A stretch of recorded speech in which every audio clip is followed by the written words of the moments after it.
SC ST OBC के आरक्षण को लेके सुप्रीम कोर्ट का एक फैसला आया है। मैं उस फैसले को आपको अच्छी तरह से समझाता हूँ।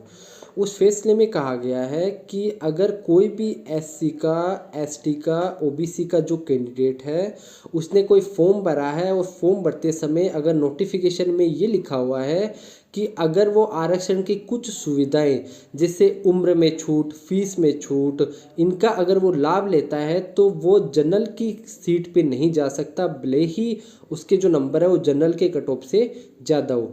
यानी अगर एक कैंडिडेट SC ST OBC के ने फॉर्म भरा है और उसके नंबर जो है जनरल की कट ऑफ से ज़्यादा आ रहे हैं तो वो जनरल की सीट पे नहीं जा पाएगा यदि उसने आरक्षण की जो ये सुविधाएं हैं जैसे उम्र में छूट, फीस में छूट वाला लाभ लिया हो।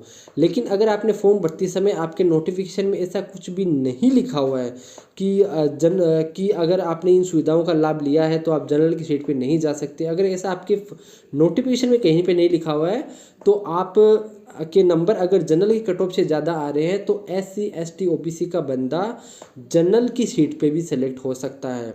ये मेनली बात है कि आपने जो फॉर्म भरा है उसके नोटिफिकेशन में क्या लिखा हुआ है, इस पर सारी कहानी निर्भर करती है।